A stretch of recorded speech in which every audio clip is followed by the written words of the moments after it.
ओम श्री गणेशाय नमः।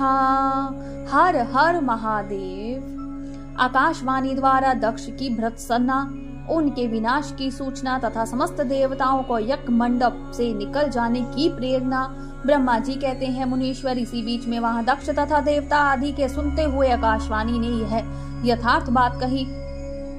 रे दुराचारी दक्ष, ओ दंबाचर परायण महामूढ़, यह तूने कैसा अनंतकारी कार्य कर्म कर डाला। ओ मूर्ख शिव भक्त, राजदतीची के कथन को भी तूने प्राथमिकता नहीं दी और प्रमाणिक नहीं माना, जो तेरे लिए सब प्रकार से आनंददायक और मंगलकारी था।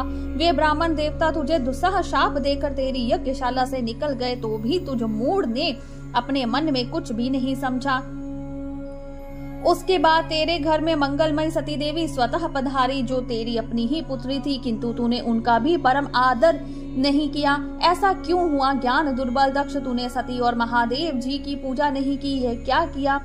मैं ब्रह्मा जी का बेटा हूँ ऐसा समझकर तू व्यर्था ही घमंड में भरा रहता है और इसीलिए तुझ पर मोह छा गया है। वे सती देवी ही सत्पुरुषों की आराध्य देवी है अथवा सदा आराधना करने के योग्य है। वे समस्त पुण्यों का फल देने वाली, तीनों लोकों की माता, कल्याण स्वरूपा और भगवान शंकर के आधे अंग में निवास करने वाली है।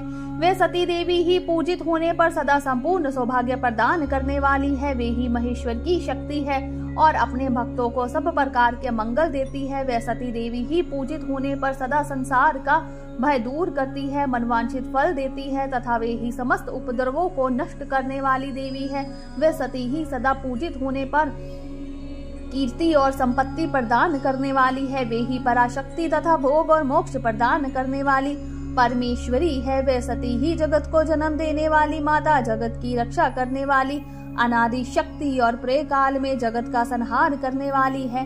वे जगन माता सती ही भगवान विष्णु की माता रूप में सुशोभित होने वाली तथा ब्रह्मा, इंद्र, चंद्र, अग्नि एवं सूर्य देव आदि की जननी मानी गई है।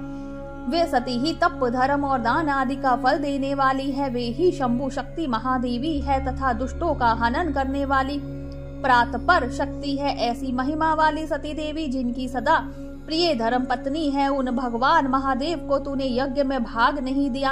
अरे तू कैसा मूढ़ और कुविचारी है। भगवान शिव ही सबके स्वामी तथा प्रातपर परमेश्वर है। वह समस्त देवताओं के सम्यक सेव्य है और सबका कल्याण करने वाले हैं। इन्हीं के दर्शन की इच्छा से सिद्ध पुरुष तपस्या करते हैं और इन्हीं के साक्षात्कार की अभिलाषा मन में लेकर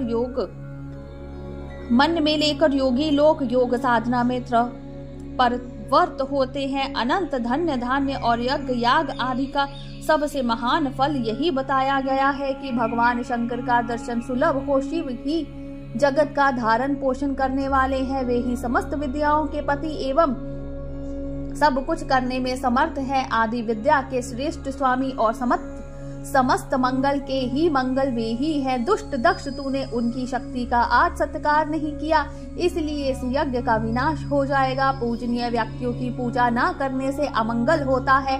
तूने परम पूज्य पुरुष शिव स्वरूपा सती का ही पूजन नहीं किया। शेषनाग अपने सहस्त्र मस्तकों से प्रतिदिन प्रसन्नता पूर्वक जिनके चरणों की रज धारणा करते हैं, उन्हीं भगवान शिव की शक्ति सती देवी थी। जिनके चरण कमलों का निरंतर ध्यान और सादर पूजन करके ब्रह्मा जी ब्रह्म तत्व को प्राप्त हुए हैं, उन्हीं भगवान शिव की प्रिय पत्नी सती देवी थी। जिनके चरण कमलों का निरंतर ध्यान और सादर पूजन करके इंद्र आदि लोकपाल अपने अपने उत्तम पद को प्राप्त हुए हैं। वे भगवान शिव स्वरूप संपूर्ण जगत के पिता हैं और शक्ति स्वरूपा सती देवी जगत की माता कही गई है। मूढ़ दक्ष, तूने उन माता पिता का सत्कार नहीं किया, फिर तेरा कल्याण कैसे होगा?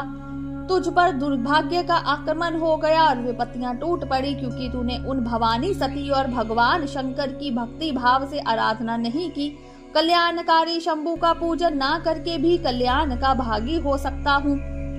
यह तेरा कैसा गर्व है? यह दुर्वार गर्व आज नष्ट हो जाएगा। इन देवताओं में से ऐसा कौन सा ऐसा है जो सर्वेश्वर शिव से विमुख होकर तेरी सहायता करेगा? मुझे तो ऐसा कोई देवता नहीं दिखाई देता। यदि देवता इस समय मेरी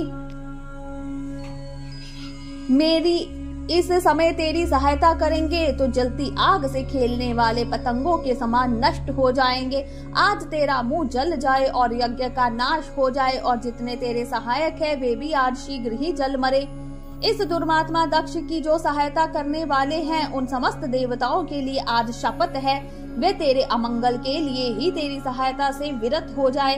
समस्त देवता आज इस यज्ञ मंडप में निकलकर अपने अपने स्थान को चले जाएं, अन्यथा सब लोगों का सब प्रकार से नाश हो जाएगा। अन्य सब मुनि और नाग आदि भी इस यज्ञ से निकल जाए, अन्यथा आज सब लोगों का सर्वथा नाश हो जाएगा। श्री हरि और विधात आप लोग भी इस यज्ञ मंडप से शीघ्र निकल जाएं। ब्रह्मा जी कहते हैं, नारद संपूर्ण यज्ञशाला में बैठे हुए लोगों से ऐसा कहकर सबका कल्याण करने वाली यह आकाशवाणी मौन हो गई। बोलिए शंकर भगवान की जय, उमापति महादेव की जय, हर हर महादेव।